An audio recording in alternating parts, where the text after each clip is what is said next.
Welcome back, Oj. Episode 126. Back in the confines of Studio One, just grinding through winter, hey?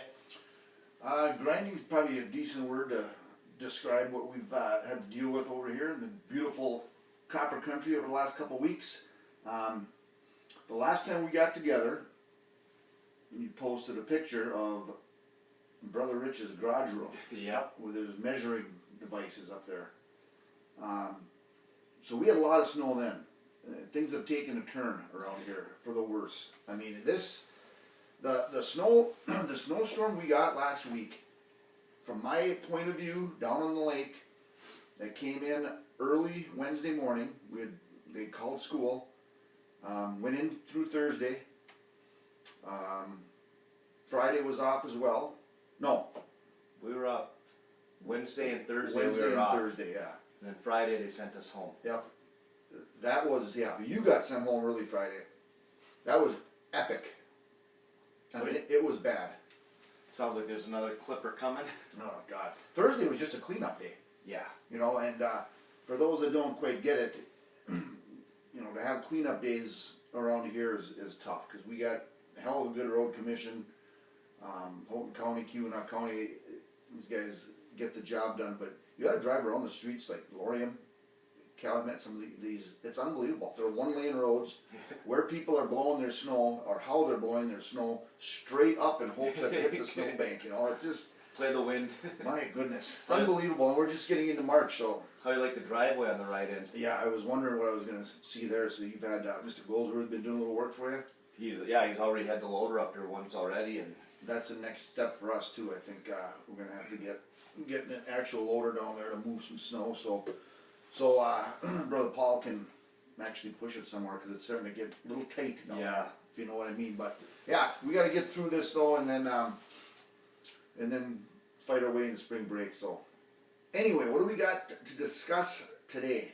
Well, your absence was noted, but I recently, this past weekend, attended the World Championship ski jumps in Iron Mountain again. That was always a good time. That was about 3 years ago, I think, when we went. You've been going pretty I consistently. think now this for is the fifth time I've gone, yes. And yeah, we had, well, it was good weather the time that we went. You know, we were outside quite a bit. See a lot of people you haven't, you know, in a long time. So that was cool about it. Who won? Do you know? Well, interesting you should ask, Oj. It is the biggest event in the UP, right? We always talk about the UP track finals as the greatest single day. There's 10,000 people at this event on Saturday, which they start on Friday with prelims, Saturday, and then they go into Sunday. Well, Friday it was canceled because of wind, right? Safety, you can't be flying through the air when it's windy. So no jumping. Then Saturday, When did you guys get there? we got there Saturday morning. Yeah. Saturday is the big day, Right. So we get there Saturday, get up in our little VIP area, Mm-hmm. and at one point they did the national anthem, and the guy jumps off with the flag, which was really cool. And that was the only jumper we saw that day because it was postponed due to wind. So you had, the actual Saturday, you didn't see one jumper. Well, just the guy doing the national anthem. So he wins. He won. And then Sunday, I guess yesterday, it got postponed again because of wind. Well, what the hell are these people doing? Guess how many people were impacted by the fact that there was no jumpers. Yeah, that's true. Well, that's the thing about it. Like, we watched, what I remember about it is watching maybe, and we had great, probably the same area Yes, as you, right? 100%. I mean, we're pretty right down there where the lines are. These guys are landing, and we were within 30 yards of them. And you know, after the first few, they're all kind of landing within a 5 to 10 yard, not even, like probably 5 feet, you know. Right. And then you just kind of quit watching and go about your day. So, didn't affect you a whole lot. No, it was a great day. Edgewood Education has the VIP shack right there for us. Outstanding food. I brought a big crew of guys down. Some of them their first time. Awesome. Got to see a lot of people. Like I said, that you see at that event. I said there. I guess the estimated 10,000 people again. So basically, what happened is all these people just got together in their screwy tents and their setups and just hung around and kind of partied and went and visited each other for a couple days and never actually saw a ski I jump. guess so. That's How great of an event is that, though? If you can not have it and people are. I'm sure there's some people Yeah, that are disappointed. I would but love to hear somebody, because I mean, think about it.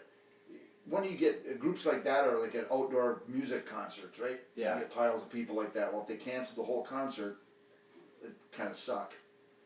What else would there be that you could compare where know. something like that could go? The main part of the event is canceled, and everybody still stays and parties for 3 days like rock stars. Where and what does that happen? Put it on the poll. We'll have to get that poll going again. But Man. what a day! Yeah, and we said everyone around us behaved themselves really well.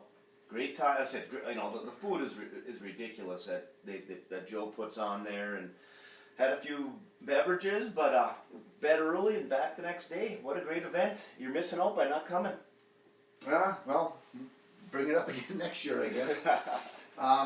Yeah, well, that's good, and we've I don't even need, since we got together, I don't think we need to discuss the Super Bowl. That was dull. No.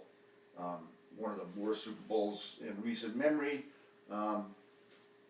Patriots, not very good.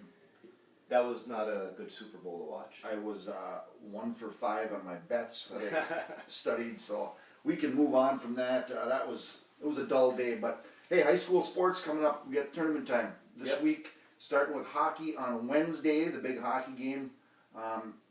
That I tell you what, I listened to every second of the Cal Jeffers game.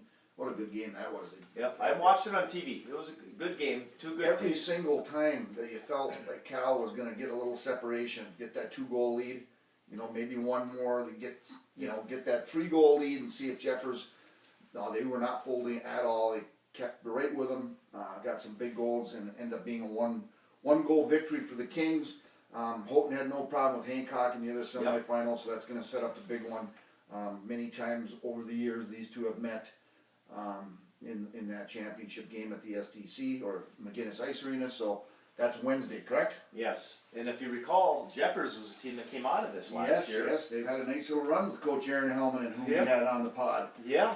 Like I said, I watched both those games on TV. It has the makings to be a good game. I see Juno's grandson played, which is going to help the Kings a little bit. Yeah, I think he got if I heard this right, I think he got the notice of the okay on Tuesday, the day before. Okay. And then was able to, whatever type of setup they had on that to protect that hand. But yeah, he probably got through that game safely. I'm sure it's a little bit mentally, you got to clear some hurdles there when you miss a few weeks and you're out there with a freshly broken hand. But should set up for a hell of a game on Wednesday. Are you going? I'm thinking about it. We haven't decided yet. Probably be another storm, but we'll see. Yeah, weather permitting. I think I'm going to go up and watch. Girls' districts this week? Boys districts? Boys district kick off Monday night. I know the Lakes are hosting Chassel in round 1. Cal and Jeffers. I think Houghton's got to go to... They're playing at Escanaba Monday night. And other local... Well, I mean, the Dollar Bay, I think, in Division 4. Can we just say Class D? It is Class D. Yeah, so obviously the Bays have had a hell of a year. It'd be interesting to see what they can do, but there's been some other, that Landsberger, both sides, boys and girls over there. Yes. Pretty decent in Barrie County. All 4 of those teams are really good. Yeah, it's that'll be interesting. The one to talk about, though, I think district-wise, in recent memory, can you recall a Class D girls regional that could be as good as this one? Wow. How about start with the districts? Well, yeah, I mean, ETC, from they're over with Ontonagon, Bessemer, they should come out of that. But, we just mentioned Lansenberga, outstanding. Ishpeming, outstanding. Yep. So there's 4 legit teams there. I'm probably missing a couple, but... And I think the Hancock girls had a big And Hancock, yeah, I keep forgetting they're Class D. Yeah, that's, the girls' side has the makings to be... But I think Hancock beat Lance. Yes, that's what it was. Boys, like I said, if I was a gambling man, I'd probably bet on Dollar Bay to come out of there. Jesse's got those kids playing really well. I watched them the other night a little bit. He's got a nice squad. And I don't even really know who else is good on the boys' side in Class D. I think Crystal's good again. And the Giuliani kid's back. He missed some time. And the Price kid, so they're good. So that regional could be good as well. But... we'll get into the girls' district next week, and boys will be going into the regionals, and we're at that time of year again, which is Awesome. Yep, for sure. How much of the Olympics did you watch? Probably more than in recent years. It was usually I'm just one of those. It'll be on as you're doing whatever during the weekend. You know, sometimes it's volume down and music on and stuff like that. But we watched a little more. I enjoyed bobsledding just because I cannot fathom something I paid attention to this time that I never have before. I mean, they're when they're solo in there, they're just steering that stuff with their feet and their shoulders, you know, and going 80, 90 miles an hour down those tracks. So that blew my mind once I started learning a little bit more, because at least I didn't understand it. But yeah, we had some fun with that. Skiing is great. It was a good Olympics, and we had it on pretty steady over the last couple weeks. You? Well, I watched Nick Baumgartner go. That's all you got to watch that when he's on, and then I did watch a little bit of the hockey, which is probably the bell cow of the Olympics, I would say. Yeah, I watched more than I have of that in recent years too. It was a recent Olympics. It was outstanding. I mean, the games. I watched Finland about 3 times. Of course, they had early loss in that tournament, and then they came all the way back, got the bronze medal. Watched the U.S. against Sweden, who they almost lost that game and never even got to that final with Canada. Canada, same boat. They almost got beat, and I think they went to OT and got there. But that it set up the big rivalry, right? They've had our number. Canadians have had our number for quite a few years. My knowledge of hockey is obviously very limited, but when you watch enough games over a span of a week, you get to get into it a little bit. And I don't know, how do you top that gold medal game? Well, we had it on. One of the guys had it on the phone on the ride back, so we're kind of listening to it.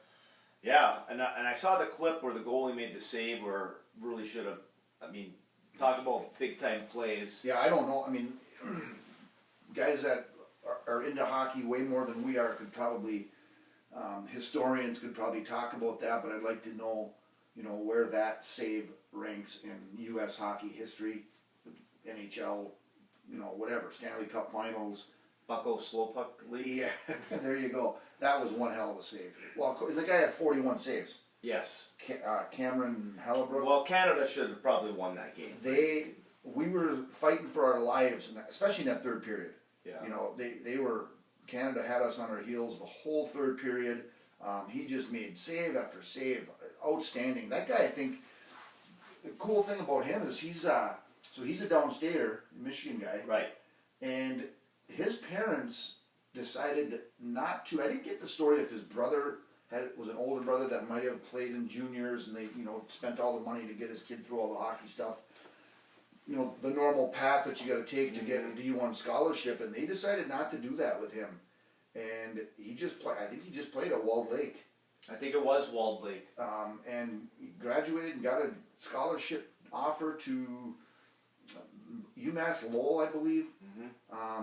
And the rest is history for him. So kind of a cool story that he didn't follow the normal path of some of these hockey guys and how they got there. But Jesus, yeah, he was outstanding. And then the kid, Jack Hughes there, gets his teeth knocked out. A few minutes later, he's celebrating with that shot. So it was something. That's the first goal since 1980. Yeah, and I didn't realize that until right after either. It's amazing. We've only won 3, right? We had one in the 60s and then the 80, Miracle on Ice. And, it's a little different now. Again, I don't know what's your thoughts on the fact that we're letting the professionals, the NHLer, play. You and I are teammates for 6 months of the year, and then you go skate for Canada, and I go skate for the U.S. during this. It would be the other way. I'd be U.S., you'd be Canada. It doesn't seem... does that take a little bit out of the rivalry because of that situation? Well, I mean, we saw this when they started letting NBA players play in the Summer Olympics too, right? We got to win at all costs and whatever. Yeah, it's...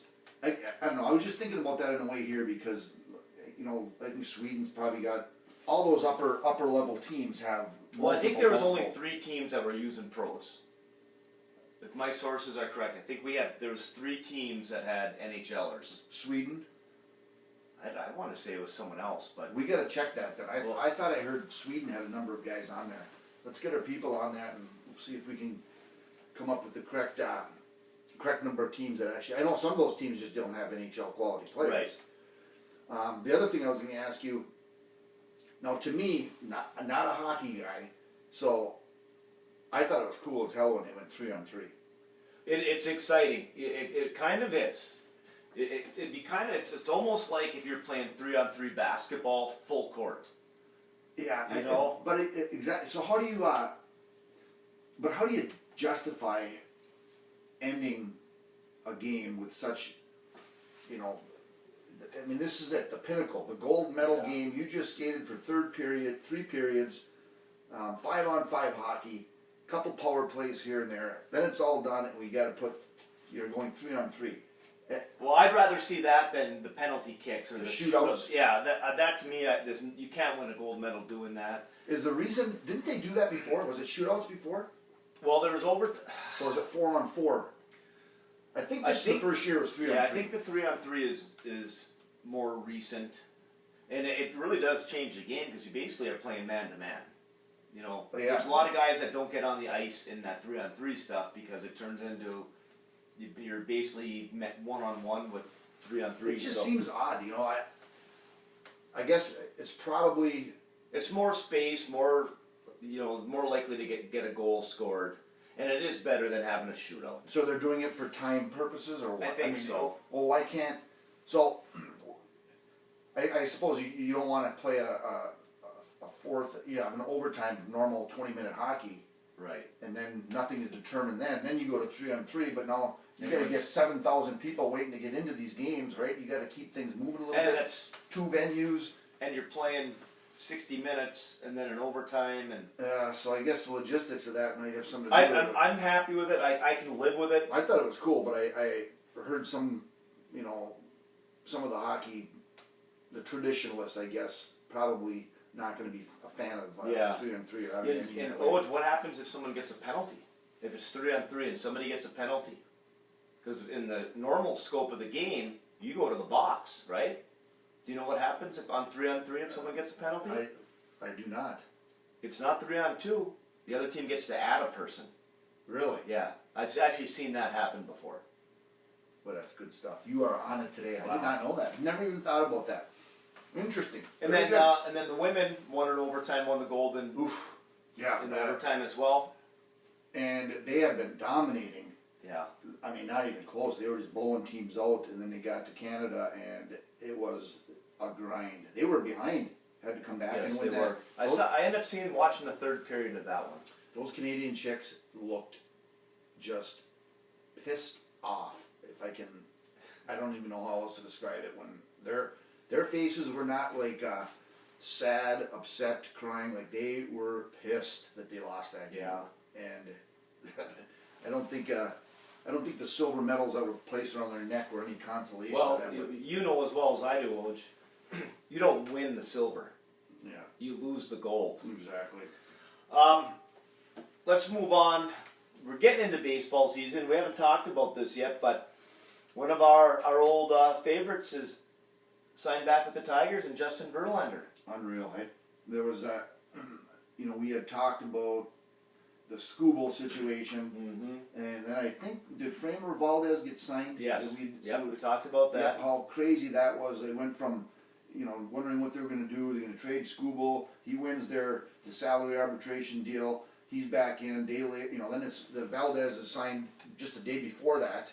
So you think, all right, Tigers got a freaking couple of stud lefties up there. And then all of a sudden you hear something about that Reese Olson's recovery. He's going to choose surgery. He's Yep. hoping to rehab, blah, blah, blah. And yeah, next thing you know, of all people, hey, coming back. And it sounded like, from what I read, Verlander made contact with Detroit really early in this process to show them that he had interest in finishing his career back for That's Detroit. awesome. So, And you know 100% why this is on the lesson plan today. You know what I want to do with Verlander in that pitching rotation, don't you? why don't you tell us? John Smoltz. He's going to be the guy that I'm complaining about all the time. If we're going to pull Scooble after 6 or 7, Verlander's coming in for the last 3, right? If you're Valdez and you get knocked around in the 3rd inning, Verlander's coming in to finish it. We're gonna turn Verlander into what John Smoltz did with the Braves.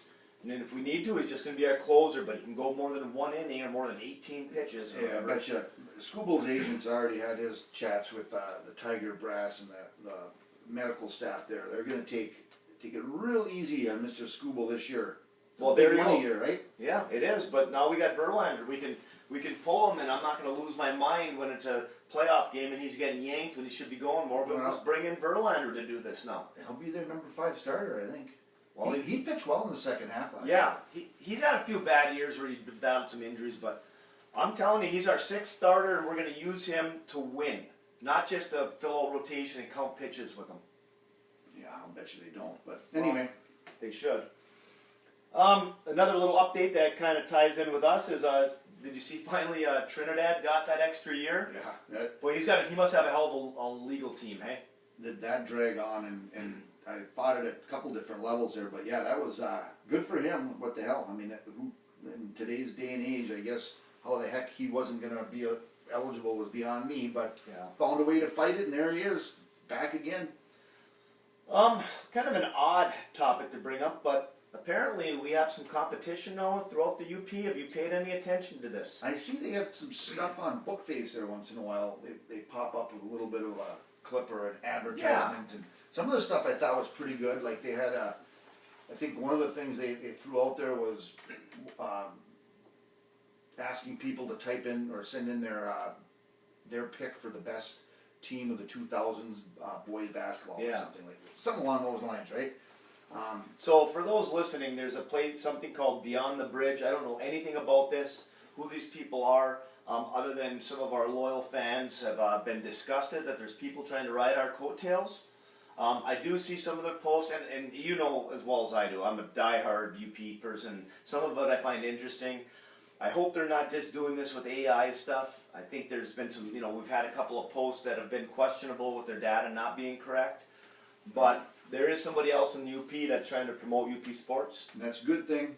It is. So I think we're at a stage now where the level of our success has got us at the pinnacle of the podcast world. So I don't feel any pressure from newbies coming in behind us. Plus, at some point we'll have to pass the torch. Yeah, that might be sooner than people think too. Yeah, no kidding. Mark Leaf, tip of the cap. I had a couple of ones that I wanted to mention here, and one of them was passing of a local icon. Bob Backen passed away last week.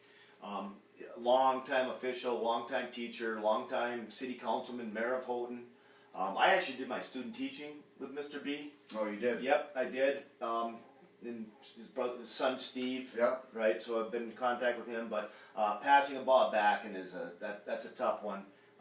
Just a great man. He passed away last week. I think there's going to be a service in March. Okay. A little celebration of life. Yeah, I knew he was had been struggling for a while, but I didn't realize he was an Ironwood guy.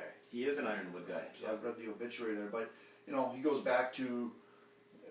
We had John Vara on the pod a number of years ago, or a number of episodes ago, sorry, and Bob Backen was one of the guys that did our games in high school. Yep. Whether it was football, basketball, both, and then as we moved on into coaching, he's still going. And you think about the number of games that Bob Backen and John Vara did together, whether it be football field or basketball court.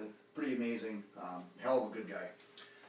And the actual Mark Leaf tip of the cap this week has to go to Joe Keppel and what he pulls off with those ski jumps. Even without the jumps? Even without the jumps. I don't think he could control that, but the setup that he has with that shack right in the VIP on the finish line, or wherever they land, and then just basically letting us come in and invade and spend some time. So we're gonna give the Mark Leaf tip of the cap to Joe Keppel this week. Sounds good.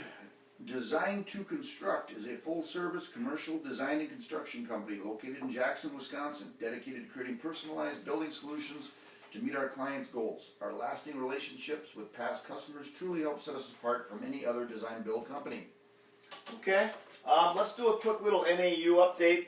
Last week there was only one game, um, and dropped an absolute heartbreaker to Northern Colorado, 78-77. Just battling.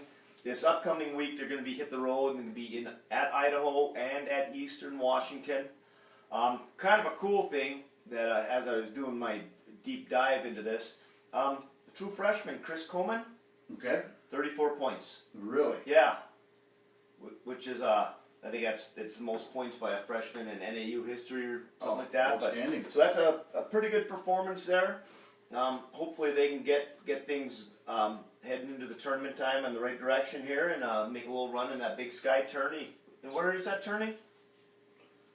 No clue. Boise. Is it really? Is it always there? Yeah. Oh, that's right. Yeah. Did Paul go last year? Paul and Donna, yep, for sure. Okay. Let's hit Crouchy's Corner, Oj, and we got an interview with somebody you know a little bit about and somebody who's been a great friend of mine forever. Grew up a couple years older than me, but grew up. You know, when you look at football players in the history of Lake Linden, Mark Gillis's name is in the conversation. Lives down in Florida now. Don't get to see him a whole lot, but one of the all-time greats. Yeah, number 44. He was a stud to say the least. And we were texting last night. I was just flipping around through YouTube, looking at different things, and all of a sudden, some of these Lake Linden games pop up. So I'm clicking on one, and click on the other one, click on the other one, and next thing you know, that the game that he talked about in the interview against Crystal Falls, that epic game that kind of pushed Lakes into that next level of, where they rank in UP Class D football, right? That was a big step. And he had mentioned how the weather in that game was complete garbage. Yeah. He wasn't lying. Yeah. Holy moly. That's just watching from VHS tapes or whatever.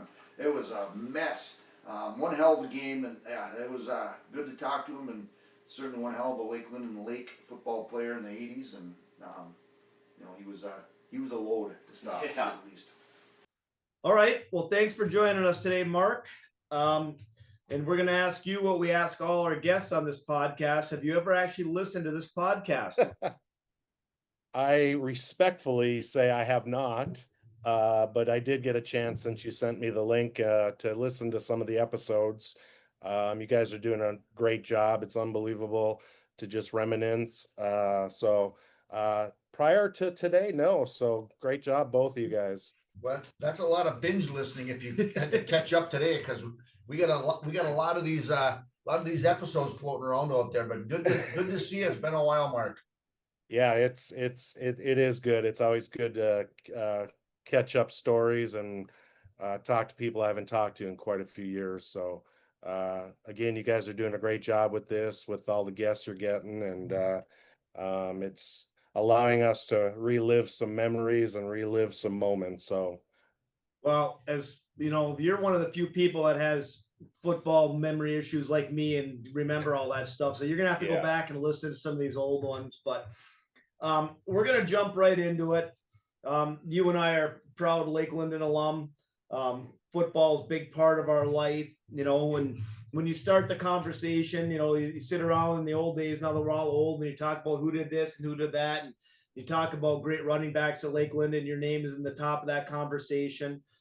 You and I have been friends for forever. Don't get to see as much each other too often because you live in 70-degree temps right now and we're shoveling. But I want to jump right into this, you know, and the first thing I want to ask you, like, you're kind of like me, you grew up with just sports, and you had an older brother who played football, obviously a big impact, influence on your life, some good, some not so good, but we won't bring those up tonight. Yeah, I'm sure he'll listen to this, so I'll watch what I say.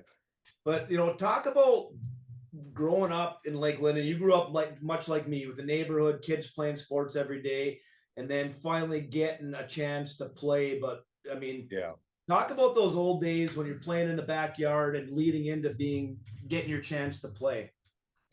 Yeah, I mean, the first phase is being that fan as a child and as a kid. And I remember, and again, a lot of people are going to remember this name, but obviously I remember Benedict Field, halfway between Lake Linden and Hubble. And that's where it all started. And going to games at Benedict Field and playing in the baseball area of that field. So as a kid, we only watched a little bit of the game because we were busy having our own game with the Nerf football and like I said, getting dirty and probably wet on rainy days. But I remember players. I don't remember games as far as scores. I don't remember, specific plays that happened, but I remember players. And my first player that I remember was Jack Kumpela. And I remember the quarterback, Mutty, of course, throwing these bombs. And again, as a kid, you probably thought they were 70-yard bombs. And I'm sure Mutty would tell me today they were probably 30 and 40. But again, back then, as a kid, you see these throws. And again, I thought they were 70-yard bombs. And Jack used to just catch them right over his shoulder like it was no problem. And so I remember just growing up trying to catch the ball over my head or over the shoulder doing those types of catches. And then I remember in school they offered you could buy a Lakes t-shirt and you could put any number you wanted on the back. So this was a Navy shirt, Lakes in gold in the front. You could put any number on the back. So my first football shirt was number 13 on the back. No, it wasn't Andy Crouch. That's a great number Tribute to right Andy there, Mark. Crouch 13, but that was the first player, the first jersey I had that I recall. So again, you had players like Mutty, you had players like John Jutnich, of course, Kenny Klein. Those were the players. As far as running backs, the running backs that I grew up with, the first running back I remember, it was actually two. It would be Mark LaFave and Jeff Johnson's brother. I'm not sure of his first name.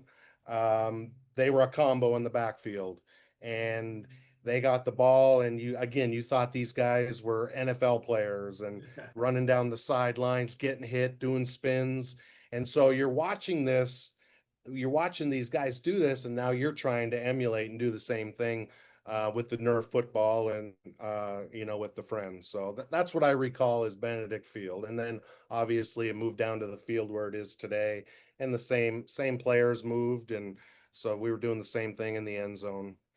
You're like me. You missed a lot of good games over the years Yeah. because you're playing football or fighting with Bessemer kids, right? Yeah, you're fighting the other kids, and I do remember being in that far end zone where the tennis court used to be, and everyone looked up, and all of a sudden you see this big 55 just sprinting towards us with the football in his hands, and Kenny Klein with his touchdown that he scored. I do remember that I mean, there was nobody but him coming towards us, and he scored that touchdown, which again, that was a fond memory that I remember when it moved down to the field where it currently sits. Okay, so we're gonna fast forward now to get into your playing Sure. career because we've talked about this on the pod many times. We've relived the 83, 84 Hancock teams that never made the playoffs, and there are so many really good Lake Linden teams that never got a chance to get in the playoffs. One couple year here, year there. So difficult to get in. And then I'm going to go up to your junior year. And that, from my age, that's the first year I remember. I remember how dominant Lake Linden football was. And I was a little bit younger that year, didn't play up on the varsity, but you guys, that team, it was dominant. You had an old team, an athletic team, talented team, and ran into a bump in the road in week 9 against a stud Wakefield team and didn't make the playoffs, and things changed on Wednesday that week. This is an all-time great story in SAA history, but talk a little bit about that 88 year, your junior year, and then going from no playoffs into right into the playoffs. And then I want to kind of get into some stories about the end of that season. Sure.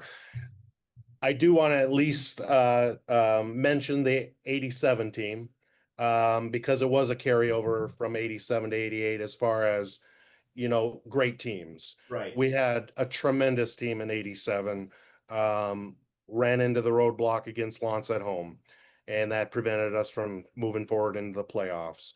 But yeah, moving on to 88, again, we were stacked with great athletes all around. And it was definitely different because obviously Sean Norton was no longer our quarterback. He was now a lineman. Yeah, you just move So, your All-American quarterback to yeah, tackle. That's what you do in Lake Linden. Which is exactly. a So great story. that was an adjustment to start the year of him going to a lineman. And then we had Jason Mack, same type size. So we had two big guys on the line, which was, rare back then to have two big guys on the line.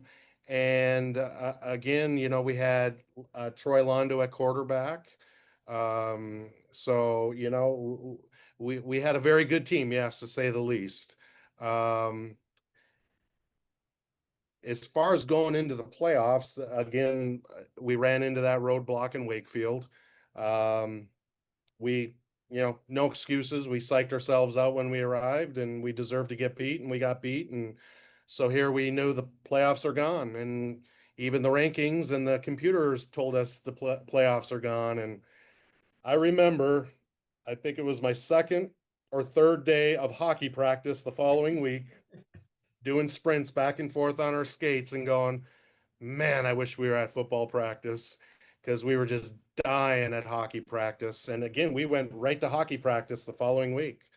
And then obviously the story was we got pulled in by Ron into a classroom at school the following day. And he said, boys, I don't know how to tell you this, but you're in the playoffs. And so I think the quote back then was he had to put air back in the Yeah. footballs. Nobody takes air out of the footballs. Trust me. That was the quote that Ron had and went with. So we'll let him live that quote, but I don't know if it's true or not. But we did have to get our football equipment back out of the equipment closet and figure out things. And this was on this was on a Wednesday?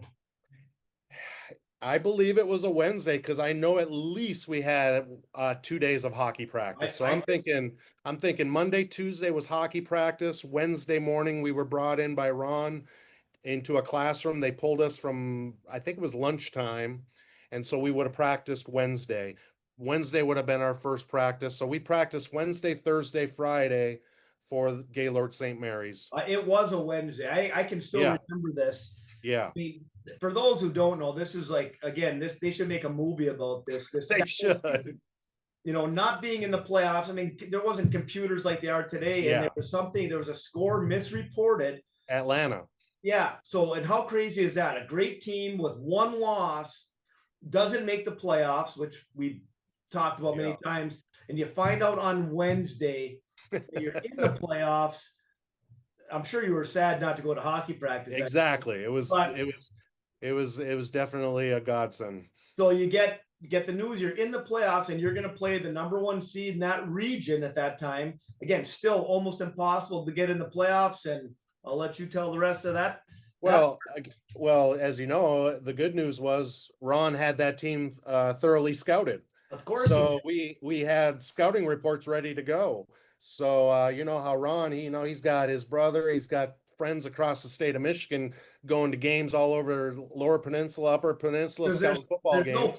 There's no film. No film, but we did have a scouting report, and all we heard about was this running back they had that, he was the best running back in the state of Michigan, and didn't matter what division he was in, but he was this great running back. They also had a great receiver. So it was a running back and a receiver. So they liked to throw the ball deep to this receiver, and they love to run the ball with this running back.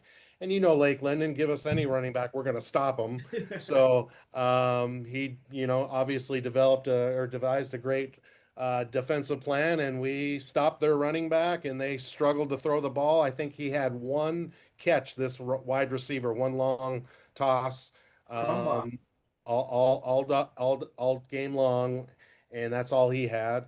And so again, we were fired up. We were fired up to play. We knew we were good. So I don't know. Maybe we would have beat that team with 1 day of practice. I don't know, but was that at Gaylord or was that neutral site? Newberry. Okay, so they did it with that neutral site. They were. Listen, we're still pre-Superior Dome, so everything.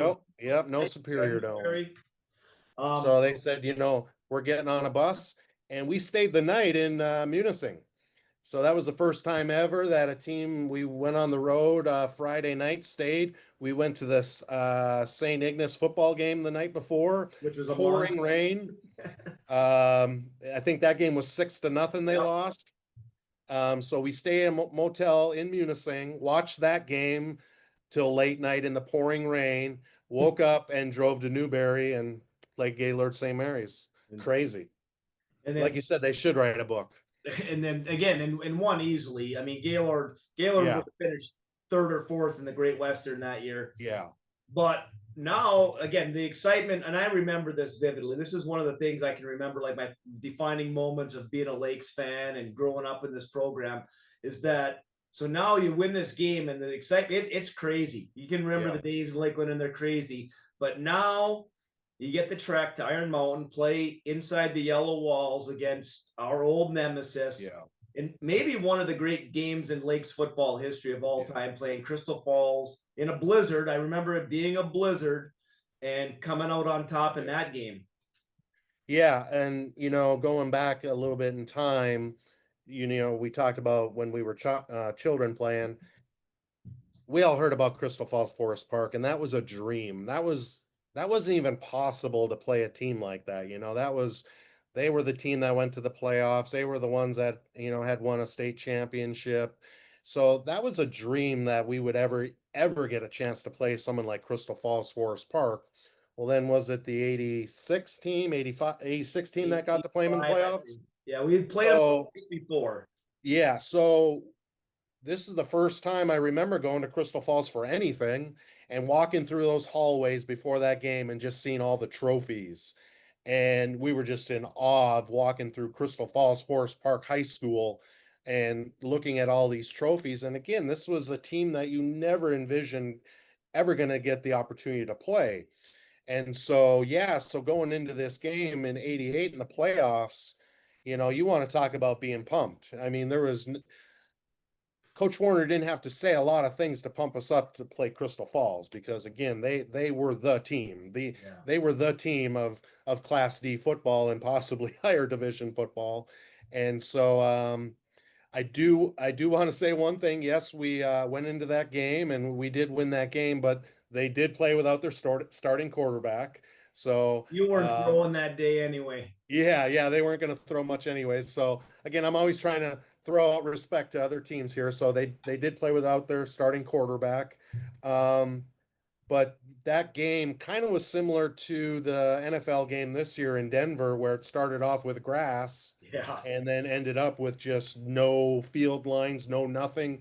The field was complete white. I mean, those poor referees trying to figure out where the ball placement is. And fortunately, it became a blizzard, but fortunately, we scored early on.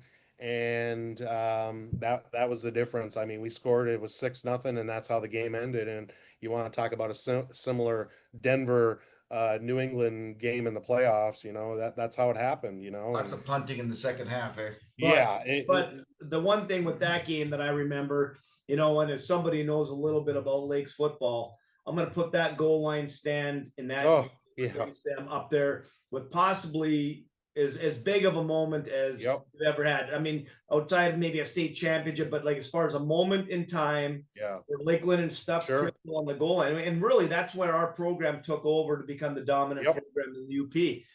And I still can remember. I remember this day, and I don't know if he was the one that did it, but I know John Beveridge took credit for making the tackle on the goal line. Twice we ended up on the 1 yard line. One was Troy Londo intercepted the ball in the end zone, and they said he was down he intercepted on the 1, so they placed it on the 1.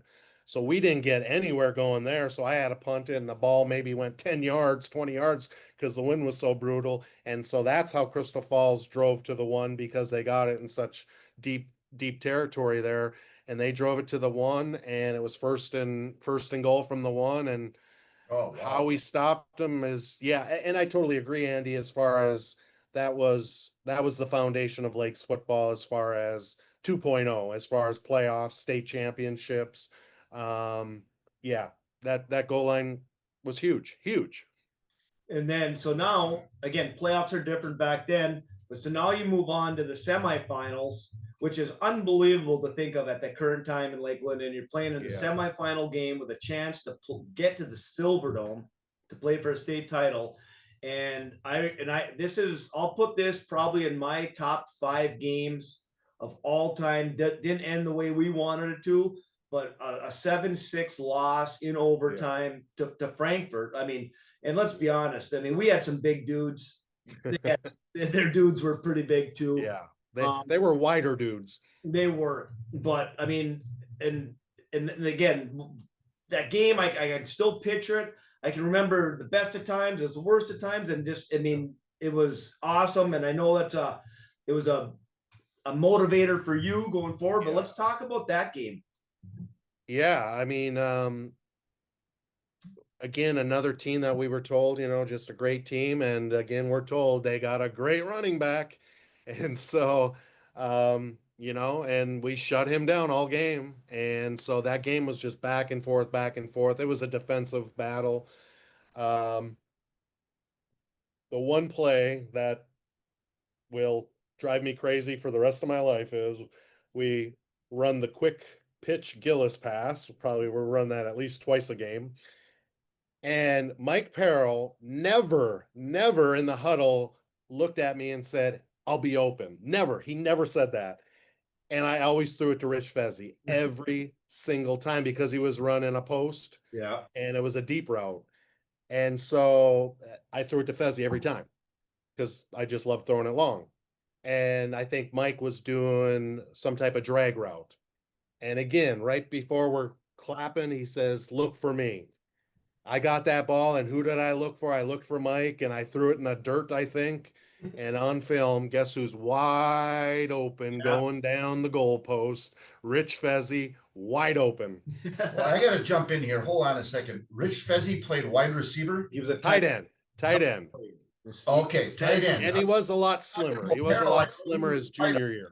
I thought he bulked up his senior wide year. out. I'm like, God dang it. What the hell happened between his sophomore and senior year? What did he put on? Probably about 20, 30 pounds from junior to senior year. Yeah. Yeah. But he was the tight end going right down the middle, wide open. And that could have been a 6-0 game also. Yeah. And it ends in, and I can still remember where I was standing on the sideline at this time, and it ends 0-0, going to overtime for a chance to go to the state title. And Frankfurt gets the ball first. Yeah, so the week before they were in the playoffs against Beale City, and they won on pass to the tight end. And I'm crazy, Andy. I still remember names.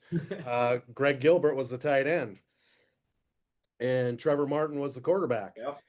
So we had that play scouted all week long. Look for the tight end on the goal line. What do? They throw it to the tight end. I turn around, look at Trelana, like, what the heck are you doing, dude? And he just made an error. Just made error. We knew it was going to the tight end, and so they scored 6-0. They kicked the extra point, 7-0. So here we are. It's our turn to get the ball, and I believe the first play was up the middle again, nowhere. Just like all game, nowhere up the middle.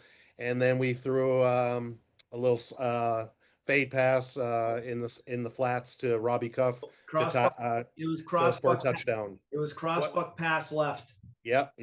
So 7-6 now, and Ron it seemed he had a timeout, like excessive amount of timeouts in the playoffs, because every play he came out after the first 2 plays, and then he comes out for the 2-point conversion, which obviously we're going to go for. And I remember him, we were looking back, and should we run the play we ran last week against Crystal Falls that we messed up where Fezzi dropped it, or should we just go with what's been working all day, which is double slot right, split end reverse passes? No, what are the play that you're talking fake about? Reverse pass. Slot back reverse pass. Slot back reverse pass. We ran that to success all game long. So he decided on that, and the only thing was, it was to me. And so here we are. It's 7-6, and I know the ball's coming to me. And I remember going to the flats in the end zone, wide open, nobody there. And I turn around, and I turn around, I see Troy Londo throwing the ball to me, and it's a little bit of a, of a ball in the air and slow. And and all I remember is seeing the Silver Dome in my sights because the ball is coming into my hands. And I'm not kidding. The second that ball touched my hands, it was like I got hit by a moose from behind,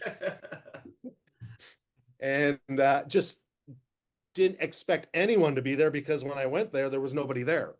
So again, I had the Silver Dome in my head. Ball touches my hand, and I get hit by a moose, and we ended the game at 7-6. So, and all the Lakes fans were upset. They said I caught the ball. The ref screwed Lake Linden. He caught that ball, and I have always told people I did not catch that ball. So Do you I know will be the first one to always say I did not catch the ball. do you know the ref that made the call? No. George Boleen from Besmer. Good guy. Oh my goodness. Yep. I got some issues, Mark. So the guy, the referee in the end zone called it a catch. Yeah. And then it was overruled. Yeah. But the guy that called it I'm sorry, he actually overruled it. So the same guy. So he called it good. Initially, it was a catch, and then he saw the ball drop, and then he went like that. And again, he probably saw the same thing I saw. It's going to be a touchdown. Yeah. And so probably, he didn't expect the ball to go flying to the ground. Wow. But yeah, I've always told people, they come up to me, you caught that ball, didn't you? And I said, no, I didn't. Well, there's a kid from the opposing school that goes down in history for their football program that made that play, that came out of nowhere and was able to get to you and nail you to jar that. Tyrone Brule. It was Tyrone. Tyrone Brule. I'll tell you a little story about that you're not going to be happy with. Maybe Are we going to tell the one where he was ineligible story? Yeah, and that's Okay. coming from one of his teammates that I know. Oh, geez. But so you guys talk about, so that's a hell of a way to the whole story of that season, like you said, is amazing, and to have it end like that, and bittersweet, whatever. But that's your junior year, correct? Correct. So and I'm laughing. You guys are talking about the goal line stand, and that's what propelled Lake Linden to be that the program in Class D in the UP. I really thought it was those close victories you had against Uintraw Creek in the mid to late 80s. I thought that's what I was not a part of the 3-0 game years later. Oj and I both were. Yeah. That was actually the year after you graduated. Yeah. Well, that was a snowstorm. But anyway, so Mark, tell me about just going into your senior year. Then obviously you guys, your goals are set now. Probably the same as what they were, but now you've got a taste of it, right? So you've gotten to the going into 89 now, we lost tremendous talent, tremendous. You lost some studs, but so not many people know this story, but when we went to camp, we didn't have enough players. I forgot about Coach Warner and Coach Lauren came down after lunchtime and said, we're going home. We don't have enough players to practice unless you guys can go recruit. And again, this is my senior year.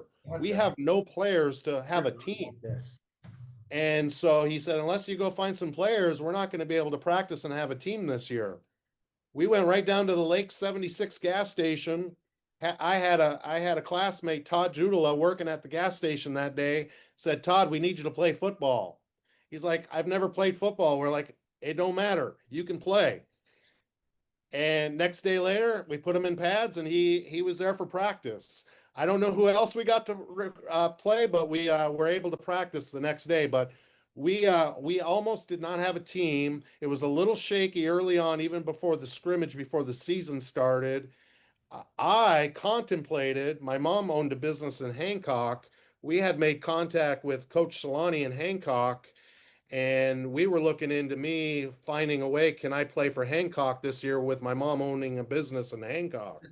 That I can't mess around my senior year. I got to play football.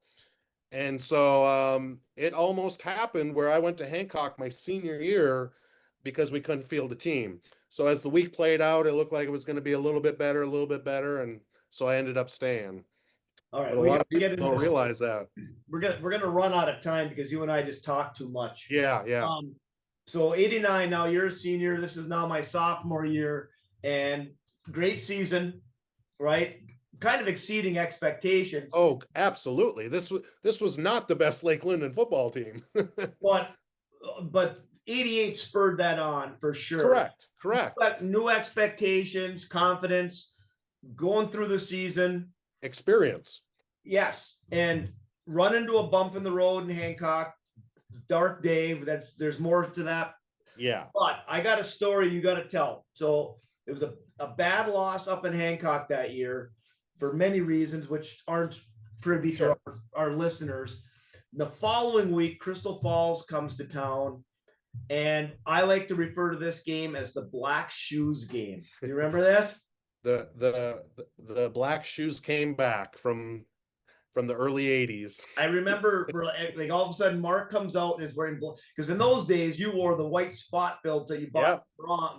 Free shoes. Absolutely. And you were not allowed to wear black. And after a bad week, you came out with the black shoes on, and everyone's like, "Oh my God, he's got black shoes on." And let's talk a little bit about that opening kickoff, because we've worn black shoes since then because of what happened on that play. I know. And so that entire week after we lost to Hancock, here I am thinking the playoffs is gone because we lost to not a highly ranked team. They were average at that time. And so I did not say a word all week long to anybody. I didn't talk at school. I didn't talk at practice. I said nothing. You were kind of a dick that week, I recall. Yeah, I agree. But I was just mad. I was mad because of what went down. And again, a lot of people know there was more to the story with the Hancock loss, but I was mad. And so I remember suiting up for the Crystal Falls game. Here we're thinking Crystal Falls is going to pay us back from what happened the year before. And I looked in my locker and there was the black practice cleats that sometimes I wore at practice, but not a lot. And I said, I'm putting the black cleats on, and nobody had worn black cleats anywhere, nowhere. I bought these black cleats at Dick's Favorite Sports in downtown Houghton because they were like $20 and I thought they were cool. And so I put the black cleats on, and as he said, the opening kickoff, picked up the ball and ran it all the way for a touchdown. And that game was history from there. And 200 and some yards later with the black cleats. And Coach Warner never said anything about the black cleats. He probably said, keep wearing them. And we've worn black cleats. Yeah. And he said, back in the day, the players that we looked up to, they approached Ron and begged him to buy white cleats or allow them to wear white cleats. And he finally gave in and let them wear white cleats. So they fought to get white cleats. And now I bring the black cleats back. And thank God he ran back that kickoff, because those white cleats were ugly. They were, especially with the navy blue. So again, we're going to kind of speed up a little bit, get into the playoffs. Tough game with Rudyard, play Gaylord St. Mary's again, get rid of that. And then now we're playing in the semis again for a chance to go to the Silver Dome. Again, pre-Superior Dome, so we're playing in Newberry. And I remember this day too because I froze my tail off. But we literally played on a field that day where the snowbanks were the sideline. They plowed the field, and we're playing Maple City, Glen Lake to get to a state championship game. And literally the snowbanks were the sidelines. Yep, and they were. Somehow come out on top there and go down there. But talk a little bit about that playoff run. So we knew the weather was coming bad. We were told all week it's going to be massive amount of snow in the field because of the weather and temperatures. They said the field's going to be frozen. So Coach Warner, being Coach Warner, he called up to Michigan Tech and said, we need your AstroTurf shoes. And back in the day, Michigan Tech used to play every other year at the Metrodome against some Division III team at the Metrodome. I can't remember who they played, but every other year they played at the Metrodome, and that's why they had AstroTurf shoes. And I remember them hauling in this huge box of Astro turf shoes into the locker room, and they were the ugliest shoes in the world. And here goes my black shoes for this game. I got to wear these ugly looking white, I think they were Adidas, white turf shoes. And you want to talk about if we didn't have those turf shoes, it would have been a different game because those turf shoes were the difference. That poor team, Maple City, Glen Lake, trying to just drive their cleats into that ice, they slipping and sliding everywhere. And so, yeah, I remember that. And the other story I remember that game is we were out stretching before the game. I remember Coach Lauren made us wear garbage bags Yep. under our pads to keep the heat in. So we had garbage bags on under our pads, and we're out there stretching, and Maple City fans are in the crowd in the stands, and they were pretty much laughing at us because we had no fans. They're like, "Look, they don't even have any fans. Oh my God, this is going to be such an easy win." And we're all sitting there going, "Just wait." Yeah. And 7 charter buses pull into the gate at Newberry one by one by one by one, and those fans just went, and it was over as far as them being crazy because Lakes fans just took over from there. So I do remember that, just the massive amount of fans there for that game. And yeah, it was just, we had everything going, the bad memories of the year before, and here's our trip to the Silverdome. And so, yeah, it was exciting. And Ron ran a different formation that we'd never run it we had never run it in any other games, and that poor team had no clue what to do. They had no clue. They never shifted over. So it just everything went our way that afternoon. Yeah, that's those 2 years. I mean, you guys could sit and talk about this stuff for Exactly. a day and a half, and certainly I remember the teams played against you guys, and memories were not very fond, but to be able to do what you did in those 2 years, and I think just that, the success you had and the player that you were, certainly got rewarded first by that amazing gift your junior year to get in the playoffs, Yeah. but then to have it topped off with your senior year and winning the state title, that's great stuff. Well, we're running real short on time. We're gonna get cut All right. Mark, but I just want to say, as someone that's been around the program forever and the success we had. I mean, you go through the '90s, we won more games than any other school in the state, Yep. and really that your junior year team and your sophomore year team, Yeah. really propelled us into the community and the program that people still talk about today. It's one of those things that no matter where you are and you talk to the guys that you haven't seen in 20 years, you remember all this stuff. And really our program is where it was winning state titles, getting to the finals, is because those guys that did all that work and couldn't get in. And I'll put you right up there with the best of them as far as leadership, dedication, and just drive to get to where you need to be. Yeah, I appreciate that. And again, it's just one of those small town stories, whether it be you in Trout Creek, whether it be Lake Linden, that's just such a pride up there of having those small towns. And, you in Trout Creek with basketball and Lake Linden at football. It's just, there's nothing better than that small town pride and playing sports there. Yeah, well, damn right. Great talking to you again. Great seeing you. Yeah, Mark, always good to see you. We don't see each other enough, but no. All right. Well, thank you guys, and you keep up the great work with what you're doing with your podcast. All right. See you, bud. All right, man. You guys take care. Yeah. All right, Oj. And as you know, I thoroughly enjoyed that interview with Mark. Some really, really good stories. I got 2 things to just kind of mention after the interview. We got cut off on time again, like we always do, but we never even really got to talk about how that year, winning that semifinal game, making that first trip to the finals, we had that down as one of our original all-time great moments in UP sports history, because we were in the finals in Class D, and Ontonagon was in Class C, and there was only 4 classes back then.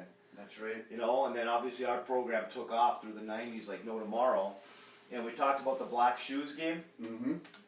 He sent me a picture the other night of the shoes. What brand were they? I want to want to say they were like spot built. Nope, that was what we all wear until that day. Damn, I thought I had it. Yeah, what was it?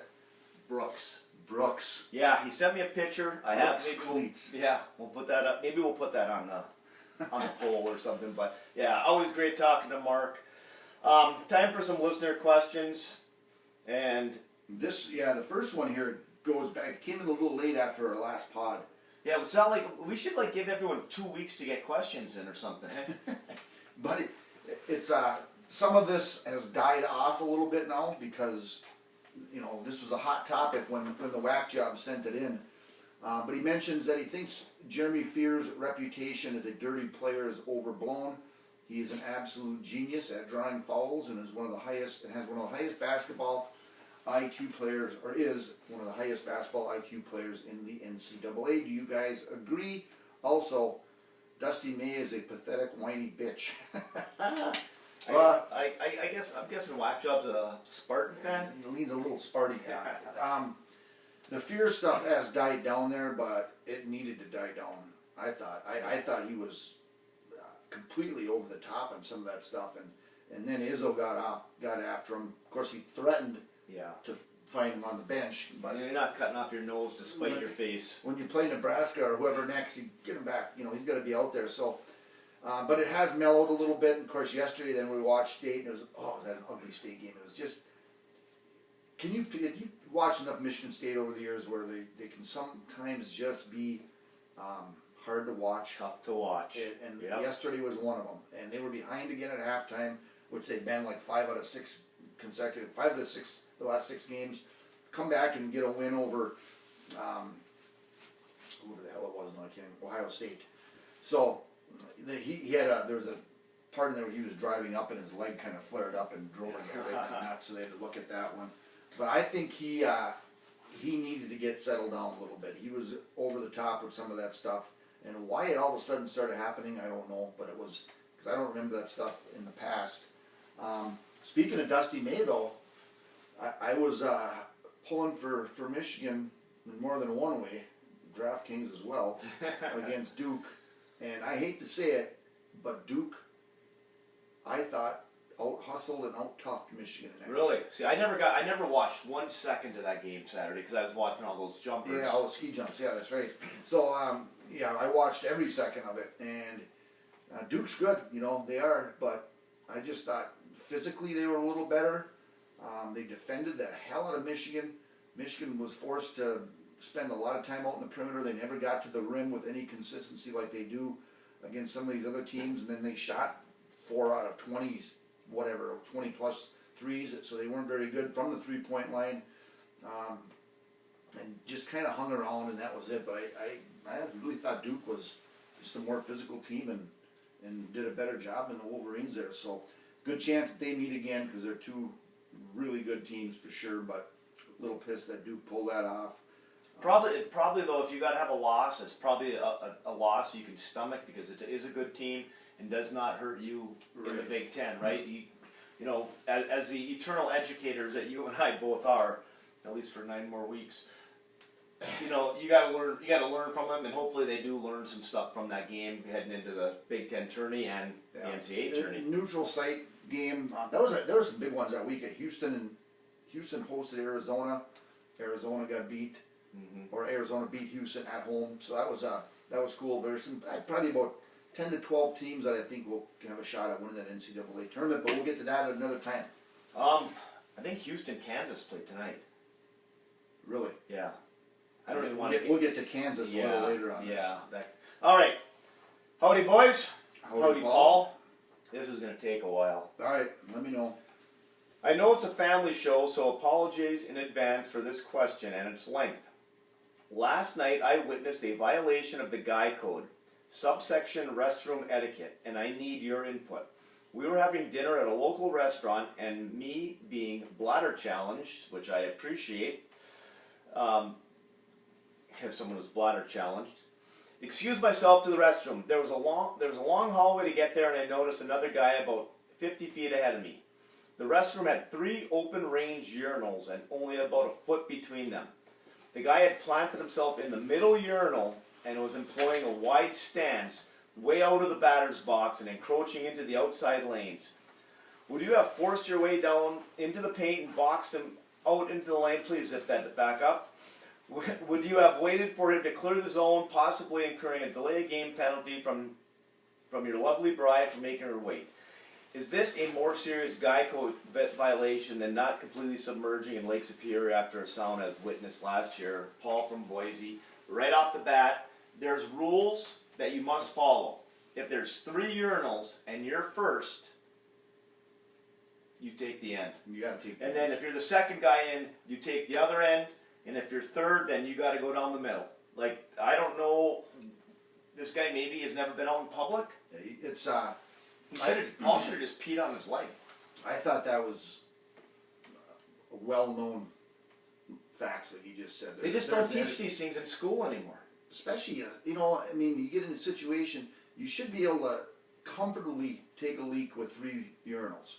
You know, because it's already going to be awkward when you're there and staring at the wall with the other guy to the side of you. And then he goes and pulls off the old white stance, Yeah. open stance in the middle. That's tough. Yeah. Yeah, I think the only thing you can do there would have been accidentally get a few dribbles on those shoes. That'll learn them. What would you have done? Put a couple dribbles on his shoes. I would have went in the stall, into the stall. No, you would have. Yeah, are you with the wide stance? What are you gonna do? Interlock legs with them? Peeing in the stall is I can't deal with that either. Then you're in there. You got to pull out the toilet paper and you got to wipe. Why do you gotta wipe? Wipe the rim. You pee on it? You're gonna get some on there. I You don't? No, I got good aim. Right down the middle. And trust me. No spray, nothing. Right down the middle. Yeah. Phew, that's impressive. Thanks. But yeah, Paul's got a great point here. This guy should have probably should have brought up to the manager of that place, get that guy tossed. I think so. Or at least went back to the hotel and started pointing at him, the people. All right. So he never said what he did. Did he saddle up next to him? And do you have that conversation? Hey, how's your dinner? Yeah, he doesn't actually say what the hell he did here. Well, He's asking about. Yeah, I'm curious now. Maybe he can follow up with give us the result of the peeing situation. I bet he went in the stall. All right, so we got Matt from New Braunfels, of one of many places. Can we just start calling him Matt from Earth? Speaking of Jesse from Wisconsin, how can Wisconsin be we weren't speaking to him, I guess we were last time, but how can Wisconsin be the 21st most populous state? Oh, I see, because of the rearranging of the questions here. Yeah. Maybe that was part of the problem. It So did- let's go down. We'll do this in the correct order. Jesse from Appleton. $3 million gets you a supposed #1 draft pick playing college basketball for Kansas. Okay? Darren Peterson is stealing from Kansas. Not to mention, he didn't play against the heavy hitters like Arizona, Duke, and UConn. And on top of that, he took himself out of a game the other night. If you are an NBA general manager, are you touching this guy with the #1 pick? No chance. Here's what this annoys me. I didn't know anything about this until recently. No, you didn't. No, but we got to start doing some stuff like if we're gonna pay these people like pros. If you don't play, you don't get paid. Enough is enough with this nonsense. Jesse is spot on. This guy, I mean, this is a major issue for a hell of a team. I mean, Kansas is damn good, but this guy, we can't take him seriously, and therefore we can't take Kansas seriously.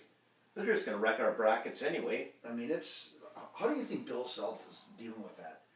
You know, he's plays when he wants to, takes himself out, sits some of these other games with these phantom injuries, like he said. Oh, Arizona, Duke, and UConn, no show, right? Yeah. Darren Peterson, and like he's been compared to like his style of game, what he does offensively, compared to like Kobe Bryant. Yeah, a little different in maybe competitiveness, I would say. I would think quite a bit. So that's that'll be interesting to see how that plays out down the road. But totally get it.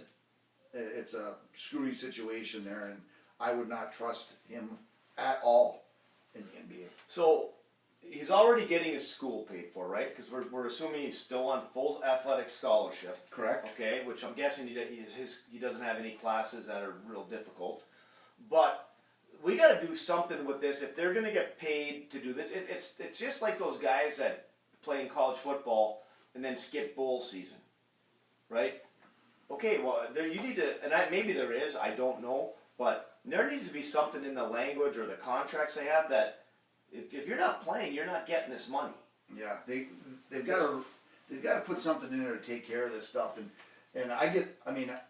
it gets me pissed off too talking about the NBA right now, because the new thing now, instead of talking about how these, how great the Pistons are right now, and how, we can't even discuss the good things with the NBA and these good teams because of the tanking that's going on. Yeah. And that's off this subject, but oh my goodness, I don't know how to fix it. I don't know. They got to figure something out there. How about you nut up and do your job No, that's to the best of your abilities? Yeah, I don't know if that's what the president of the NBA will come up with, but it's an issue for sure. Now, Matt from New Braunfels. No, Matt from Earth. Speaking of Jesse from Wisconsin, how can Wisconsin be the 21st most populous state but only scrounge up one mediocre Division I football team?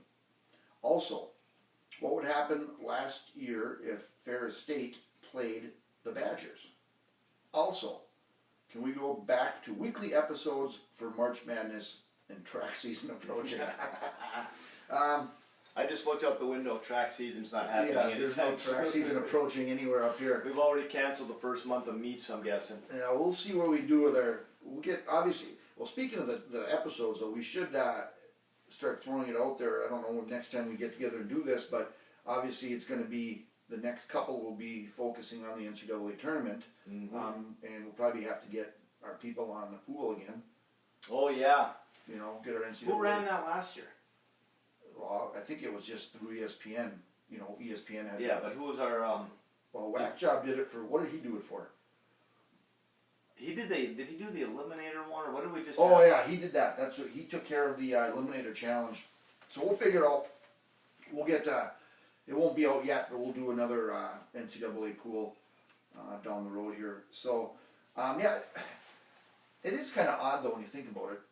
Wisconsin. I mean, they only have one Division II basketball or university, correct? Parkside? Right. Yeah, they'll be in town Thursday. Yes. Parkside, only D2 school. Wisconsin, Marquette's D1. Why don't they have football?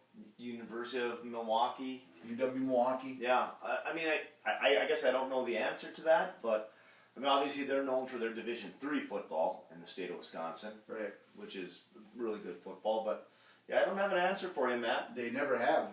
What do you think? Ferris State could have competed with the lower end of the Big Ten last year? The level of physicality is so different in football. You see it.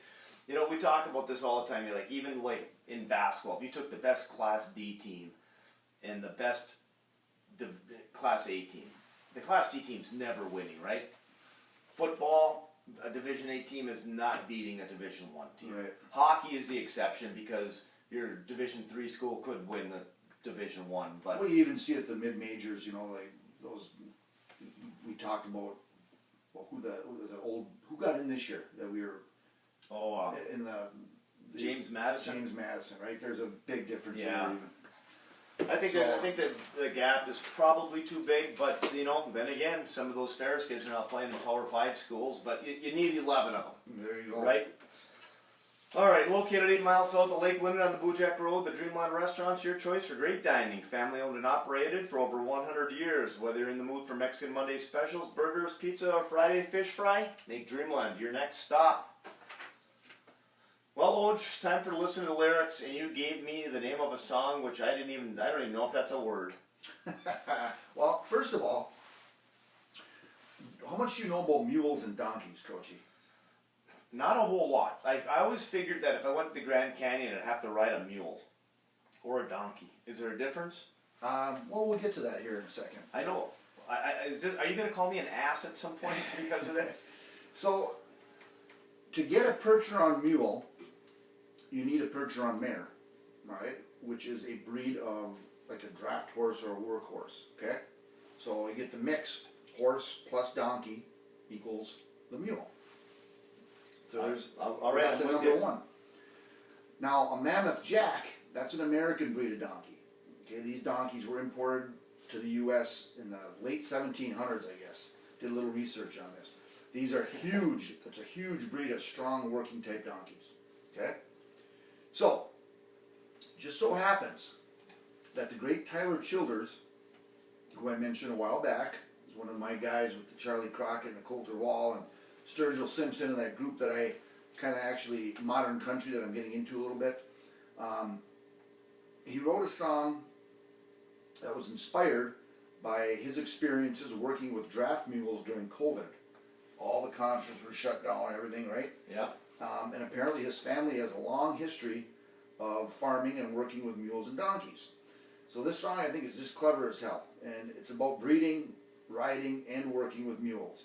He references things such as a stone boat, which apparently is a type of sled that you can hook up to the back of a mule to drag heavy things around. And of course, he mentions the size of the mules, stating nothing less than 16 hands because he doesn't want to drag his feet. Great lines, real clever song. Probably not one of Tyler Childers' top 5 songs if he asks the real Tyler Childers fans, but in my mind it's a hell of a song. So enjoy a little history lesson, Perch on Mules. Oh, I just learned more about mules and donkeys or whatever you were just talking about than I've known in the last 50 years. You're welcome. See, I'm guessing there's some listeners that learned this quite a bit today too. Did you know that the reference is 16 hands, how they measure the size? No. Yeah, and I actually didn't. I was made fun of by Brother Rich and Jenny. You know, she had horses when she was younger, and those two looked at me like I was an idiot when I wasn't even sure what when he mentions nothing less than 16 hands. Jeez. You don't want it to be too small, right? Doesn't want to drag his feet. So anyway, good song. All right, we'll be back at some point.